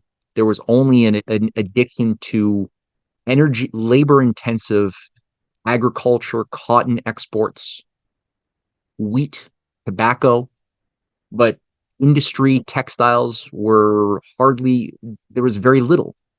So to do that required, in Hamilton's understanding, national constitutional presence in the economy, following the insights he gleaned from studying Colbert. Protectionism, subsidies for productive enterprises, a national bank, transform the state unpayable debts into a new federal debt that could then issue as a credit loans for productive society into things that would also be tied to internal improvements, the building of lighthouses, the building of hospitals and of schools and of canals, like the Erie Canal of the United States, that was even the biggest canal, even bigger than the Canal du Midi, that was transformative and that organized the blossoming of new division of labor. And one of the core points that Alexander Hamilton made is that the British Free Trade School of Adam Smith was promoting the idea of a wealth of nations, but they never defined what made a nation wealthy. It's a purely mathematical, abstract argument that has no bearing in reality. So you first have to think what is required in combat to create wealthy nations, meaning you require state protection, the involvement of but that means you are now running into the danger where the state could be of great power, and as a great power could be abused and used as a tool of influence or control over society, who could become enslaved by a master class. So how do you get out of that trap? Well, this requires what is contained in both the Declaration of Independence and the Constitution, both of which Alexander Hamilton fought for and defended, which was a defense of the general welfare of the Constitution of 1787 and defense of the unalienable rights, the sacredness of each individual as having life, liberty, and the pursuit of happiness. And together, the rights of the individual and the well-being of the society as a whole must be harmonized. And so that requires a culture, an educated culture, a society that encourages the growth of new discoveries, the growth of the mind and the pleasures of the mind. And if you have that, then you can have sovereign citizens, not a singular sovereign giving rights to subjects, but true citizens who were more than subjects. And what we saw within the first 40 years of the young America existing, its population quadrupled. Its quality of life increased by 1630. You had a quadrupling, four times more. It's a huge growth, but an increase of manufacturing productivity that began to seriously challenge even the British Empire. And we saw a continuity of the Colbert legacy in the United States with some of Hamilton's followers, just some of them that are notable of the 19th century, who continued and advanced his fight and his system in the form of Henry Clay next to him there. We have Henry C. Carey and Matthew Carey on the bottom left, two leaders of this, what became known as the American System School of Political Economy. We had John Quincy Adams, the American ambassador to Russia, who worked so hard throughout his life to create positive US-Russian relations, and even the growth of the first railway system in Russia between Moscow and St. Petersburg was brokered in many ways by Quincy Adams and his allies, and Tsar Nicholas I, with the help of George Washington Whistler, who was a lead engineer who built that. He did the same for his vision of a continental rail-driven society in the United States with a good neighbor policy, which was then known as the Monroe Doctrine, that he was the orchestrator of, which was premised not on expanding US influence over the Americas as it has been abused, especially since Theodore Roosevelt, but under the original formulation, it was premised on keeping European empires and oligarchs out of all of the Americas, knowing that all of these empire systems had worked through techniques of intrigue to create forever wars in order to undo the successes of 1776. Now, Quincy Adams, through his foreign policy outlook, was premised on assisting every nation that had been abused by empire to gain the fruits of knowledge, of technology, and of infrastructure growth, which he and his allies had fought for. So again, many people blame him for being the cause of America's embrace of imperialism. They should not. It was in spite of his moral philosophy that this happened. It's the same thing that happens when people blame Charlemagne for the abuses that were done by the powers that were created by Charlemagne, and they see that, oh, Zelensky has been given the Charlemagne Prize for uniting Europe, or Count Coudenhove Kalergi promotes Charlemagne as a great pioneer. These are perversions and co-options of the name without any of the soul or the essence. Finally, on the bottom right-hand side, I included Abraham Lincoln, who was advised by Henry C. Carey and was murdered as well at his time in 1865, but who shared his concept of a society based upon win-win cooperation and a rejection of hereditary powers. He applied, as we'll see in a future lecture, the greenback system of constitutional banking, internal improvements, and a foreign outlook towards friendship and cooperation. The American system Colbertists of the 20th century, some of those 20th century leaders in the United States, all three of whom were murdered, included Franklin Roosevelt, William McKinley, and John F. Kennedy, who applied in varying degrees the Colbertist mode, and that expressed by Alexander Hamilton in their own way. In France, some notable figures include the Marquis of Lafayette, who's painted there on the left, Sadi Carnot, the assassinated president of France of 1895, who was a great admirer of Abraham Lincoln and this school, who applied it to industrially develop France at that time of crisis. His trusted foreign minister, Gabriel Hanotaux, is featured next to him. And at right is, I believe, one of the most courageous of the followers of Mazarin and Colbert, in the form of Charles de Gaulle.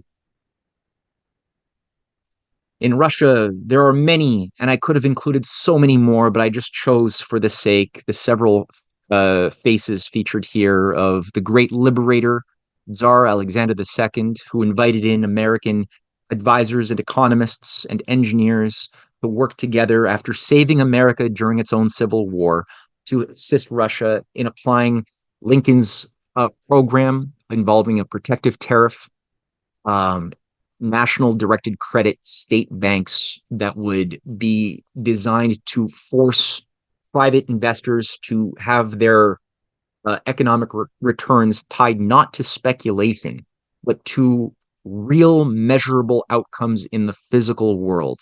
The Trans Siberian Railway just being one of the dominant of the many projects that were built up, especially during the reign of Alexander the third, and Nicholas the second, who unfortunately was more confused and didn't realize how he was being sabotaged from within. Dmitry Mendeleev and Sergei Witte were two allies who worked very closely together in applying the American system, as it was known, or the Colbertist system, in Russia's experience. They were both admirers of Friedrich List, the American system German brilliant economist whose works were vastly translated into Russian and studied and applied by these men and their allies. I included here Vladimir Vernadsky, who we will see more of in my lecture series, whose father was a political economic teacher, a political scientist, who translated many of the works of Henry C. Carey and Friedrich List into Russian, and who ran the Constitutional Democrats in Russia. That was what Vernadsky was the leader of before World War One. He was an enemy of the Trotskyists, and he ended up rising to great prominence as the father of Russian nuclear science. He was the founder of Russian biogeochemistry, and throughout his writings, he worked very hard to help people understand the political, economic sphere and its relationship to the moral, philosophical, scientific domain as two sides of the same uh, evolution of our common species into a species of the noosphere, which was not simply utilitarian, it was not transhumanist, as those who have co-opted his language have tried to make it. In his writings, it is explicitly metaphysical and moral as well. It is based upon a noosphere of understanding and moral development. These are not different things in Vernadsky's mind. Although those who came after, like I said, many of them abused his name for their own political, selfish ends. And finally, I know I'll receive some controversial mail for this, but I would include the figure of Joseph Stalin, who also was a great admirer of Franklin Roosevelt, an ally who was very sad when Roosevelt died, and he said that the great dream has died. But yet Stalin was somebody who also admired the works of the great nation builders and was a great student of the classics of Cicero, and was always striving to balance economic industrial growth, the harmonization of labor with agriculture, the rich and the poor. He didn't necessarily believe in the Trotskyist view of permanent revolution. He rejected that and instead focused on the concept of make it work in Russia. Let's work to just try to make a system function that eliminates poverty, exploitation, and that transmits justice. And then we can be, as we saw a similar philosophy applied earlier, when John Winthrop, the founder of the Massachusetts Bay Colony, had delivered his 1630 City on a Hill speech, saying that America must become an inspiration to the world, a city on a hill which will win the admiration of others, but would not impose our will onto others forcefully. John Quincy Adams had a similar message when he warned that Americans must never go about looking for monsters to destroy, which would turn them into crusading imperialists that would lose the mandate of heaven. And I believe in my research, Stalin's rejection of Trotsky's sick philosophy of global permanent revolution was a continuation of that very same philosophical tradition. In Germany, again, just a few figures that were adopting Lincoln's system and Hamilton's system: Friedrich List on the left, Otto von Bismarck, Walter Rathenau, and Kurt von Schleicher. Rathenau being the foreign minister who had organized the Rapallo Accords of 1922 with the Russians and who was assassinated, destroying the Rapallo Accords at that time after the Treaty of Versailles. Rathenau was his assistant, who a decade later, after the murder of Rathenau, von Schleicher became Chancellor of Germany and began to work with the Friedrich List Society and began to apply the Lautenbach Plan, which in many ways looked like Franklin Roosevelt's New Deal, which called for a full reorganization of the German economy and a restoration of the von Bismarck List Colbert program of national credit for internal improvements in parallel to the New Deal happening at that very moment in the United States. Unfortunately, he also was first ousted after an inside job that burnt down the Reichstag, utilizing SS officers masquerading as Jews and communists, which gave Hitler the excuse to declare himself emperor, the Führer, and then very quickly Schleicher and hundreds of other opponents of Hitler were murdered under the Night of the Long Knives. And today, I would say that the spirit of Colbert, of Mazarin, of Augustine is being expressed by the Confucian-led Renaissance that is underway in China and that is manifested in the form of the Belt and Road Initiative, of which some of the major arteries are illustrated simply here, both over the land and across the seas, which is creating a new framework of win-win cooperation as a philosophy and is forming the bedrock of the Russia-China, Iran partnership and the broader growing BRICS array of nations, from Egypt to Saudi Arabia, which is a partner state but not a full member yet, the UAE, again, Iran, India, and an increasingly growing array of other nations that are participating in this new paradigm. It's not simply an alternative choice of empire. It's a different paradigm of thinking about self-interest, justice, government, human nature, the universe, which is entirely opposed to the very same conceptions of those things animating collapsing transatlantic West. This is, I would say, largely the basis upon which humanity's survival will be contingent. And I'll end here with a small quote from President Xi Jinping from 2019, where he writes, and there's many speeches where he does this beautifully, and Putin actually has quite a few as well that demonstrate a high level of philosophical depth and insight in harmony with those quotes I read earlier of the Platonic humanist movement and those leaders.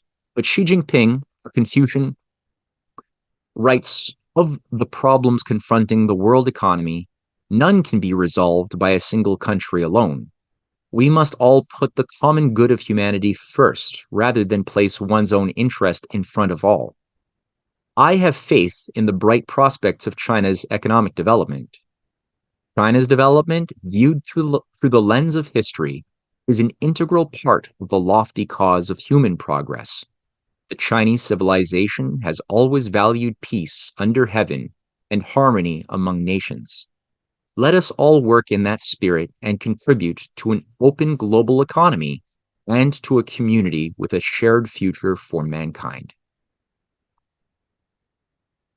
So again, the idea of a harmony in heaven that must mandate and shape the behavior of man-made laws here on earth, outlined by Augustine's City of God, by Cicero's Commonwealth, by Plato's The Laws and Republic, and Gorgias and other writings, by the greatest thinkers around Thomas More and Erasmus, as well as Nicholas of Cusa and Dante Alighieri, and those who applied those conceptions in the form of Louis XI, Henry of Navarre, Henry IV of Navarre, Mazarin, Colbert, and so many of those I've listed, and many more who I did not have time or space to list, express this ongoing principle of humanity made in the living image of the Creator, and the unification, the intersection of the arts, the sciences, and the highest of the sciences, which is the science of happiness, as outlined by Benjamin Franklin